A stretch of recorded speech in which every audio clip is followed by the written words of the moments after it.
আসসালামু আলাইকুম।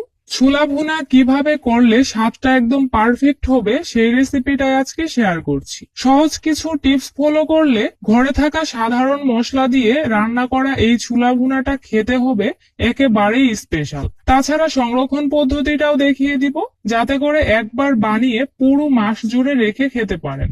তাহলে ছোলা ভুনার জন্য এখানে আমি 3 কাপ ছোলা পর্যাপ্ত পানি দিয়ে সারা রাতের জন্য আগে থেকে ভিজিয়ে রেখেছিলাম। দেখতেই পাচ্ছেন সারা রাত ভিজে ছোলাগুলো ফুলে ডাবল হয়ে গেছে। এবার পানি দিয়ে ভালোভাবে কয়েকবার ছোলাগুলো ধুয়ে তারপর আমি হাঁড়িতে দিয়ে দিচ্ছি। আজকে আমি প্রেসার কুকারে ছোলাগুলো সিদ্ধ করব, তাহলে খুব দ্রুত সিদ্ধ হয়ে যাবে। একটা আলু দিয়ে দিচ্ছি, ছোলা ভুনাতে পরে ব্যবহার করব। তারপর পরিমাণ মতো লবণ দিয়ে দিচ্ছি। এবার এতে পর্যাপ্ত পানি দিয়ে ছোলাগুলো সিদ্ধ করতে হবে। পানিটুকু এমন ভাবে দিবেন যাতে ছোলাগুলো পানির মধ্যে কিছুটা ডুবে থাকে। এবার ঢাকনা লাগিয়ে আমি মাঝারি আঁচে 4টা সিটি ওঠা পর্যন্ত সিদ্ধ করেছি। তারপর যখন ঢাকনাটা আপনা আপনি খুলে যাবে, তখন আমি ছোলাগুলো পানি থেকে উঠিয়ে নিয়েছি। দেখুন চাপ দিলেই ছোলাগুলো গলে যাচ্ছে। ঠিক এভাবে করেই সিদ্ধ করতে হবে। এখন ছোলাগুলো অনেক গরম, তাই এগুলো ঠান্ডা হওয়া পর্যন্ত এভাবেই রেখে দিব। তারপর আপনাদের সাথে সংরক্ষণ করে শেয়ার করব। এই ফাঁকে আমি এখান থেকে 3 কাপ ছোলা নিয়ে নিচ্ছি ভুনা করার জন্য। তাহলে এবার ছোলা ভুনার জন্য প্যানে দিয়ে দিচ্ছি 1/4 কাপ তেল। তারপর 2টা শুকনা মরিচ, একটা তেজপাতা, 4টা এলাচ আর দারুচিনি দিয়ে দিচ্ছি। এখন গরম তেলে এগুলো হালকা ভেজে নিতে হবে। তারপর 1/4 কাপ দিয়ে দিচ্ছি পেঁয়াজ কুচি। এবার পেঁয়াজটা নেড়ে ভেজে নিব যতক্ষণ না এর মধ্যে হালকা লালচে কালার চলে আসে। এখানে তেলের পরিমাণটা আপনাদের স্বাদ মতো কমিয়ে কিংবা আরো বাড়িয়েও দিতে পারবেন। পেঁয়াজগুলো ভাজা হয়ে গেছে। এবার এতে 1 চা চামচ করে দিয়ে দিচ্ছি আদা আর রসুন বাটা।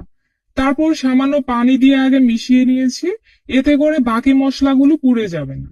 এখানে স্বাদ মতো নিয়েছি মরিচের গুঁড়া, 1 চা চামচ হলুদের গুঁড়া আর 1 চা চামচ ভাজা জিরার গুঁড়া। তারপর স্বাদ মতো দিয়ে দিচ্ছি কাঁচামরিচ আর একটা টমেটো কুচি। সাথে স্বাদ মতো দিয়ে দিচ্ছি লবণ। এরপর 1/2 চা চামচ দিয়ে দিচ্ছি গরম মশলার গুঁড়া। এবার নেড়ে 3 মিনিটের মতো মশলাগুলো আমি ভেজে নিয়েছি। যেহেতু ছোলা সিদ্ধ করার সময়ও লবণ ব্যবহার করেছিলাম, তাই এখানে লবণের পরিমাণটা অবশ্যই বুঝে দিবেন। এখানে যে মশলাগুলো ব্যবহার করেছি তার সবগুলোই আপনারা ছোলা ভুনাতে দেওয়ার চেষ্টা করবেন, তাহলে স্বাদটা একদম পারফেক্ট হবে। আর কাঁচামরিচটা অবশ্যই দিবেন, এতে করে দারুণ ফ্লেভার আসে। মশলাগুলো ভাজার পর এতে আমি 1/2 কাপ পানি দিয়ে দিচ্ছি। তারপর চুলার আঁচ মাঝারিতে রেখে মশলাগুলো ভালোভাবে কষিয়ে নিয়েছি। যখন মশলার মধ্যে তেল উপরে ভেসে উঠেছে, সে পর্যায়ে সিদ্ধ করা ছোলাগুলো এতে দিয়ে দিচ্ছি। আর সিদ্ধ আলুটা হাত দিয়ে একটু এভাবে ভেঙে দিয়ে দিচ্ছি। ছোলা ভুনাতে সিদ্ধ আলুটা দিলে ছোলাগুলো মাখা মাখা হবে, খেতে ভালো লাগবে। তো এবার আমি মশলার সাথে ছোলাগুলো 3 মিনিটের মতো আবারও ভেজে নিয়েছি। তারপর এতে 1/2 কাপ দিয়ে দিচ্ছি পানি। যেহেতু ছোলাগুলো আগে থেকে সিদ্ধ করাই আছে, তাই এতে খুব বেশি পানির প্রয়োজন নেই। এবার এটাকে ঢেকে চুলার পানিটুকু টেনে আসা পর্যন্ত ভুনে নিতে হবে। তো দেখতেই পাচ্ছেন পানিটুকু বেশ খানিকটাই শুকিয়ে গেছে। এবার আমি এতে ধনিয়া পাতা কুচি দিয়ে দিচ্ছি। যদি ছোলা ভুনাটা মুড়ি দিয়ে মাখিয়ে খেতে চান, তাহলে ভালোভাবে ছোলাটাকে শুকনা শুকনা করেই ভেজে নামিয়ে নিবেন। আর এমনিতে যদি সালাদের সাথে খেতে চান, তাহলে এরকম মাখা মাখা অবস্থাতেই নামিয়ে নিতে হবে। পুরোটাই আপনার ইচ্ছা মতো। তো আমার ছোলাগুলো ভুনা করা হয়ে গেছে, এবার আমি নামিয়ে পরিবেশন করব।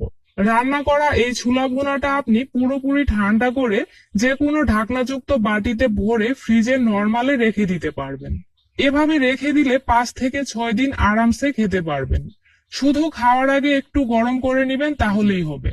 আমি রোজার মধ্যে এভাবেই ছোলা ভুনা সংরক্ষণ করে থাকি। এবার দেখাবো মাস জুড়ে সংরক্ষণ পদ্ধতি। সিদ্ধ করা ছোলাগুলো ঠান্ডা করে এভাবে বাটিতে কিংবা পলিথিনে ভরে ডিপ ফ্রিজে রাখতে হবে। ছোলাগুলো রান্নার আগে পানিতে রাখলে খুব সহজেই ঠান্ডাটা ছেড়ে যাবে। আর এই পদ্ধতিতে আপনি ছোলাগুলো সিদ্ধ করে সারা রমজান মাসের জন্য সংরক্ষণ করে খেতে পারবেন। আশা করি আজকের ছোলা ভুনার সহজ রেসিপিটা আপনাদের কাছে অনেক বেশি ভালো লেগেছে। সেই সাথে সংরক্ষণ পদ্ধতি দুটোও আপনাদের অনেক কাজে আসবে। আজ তাহলে এখানেই বিদায় নিচ্ছি। আল্লাহ হাফেজ।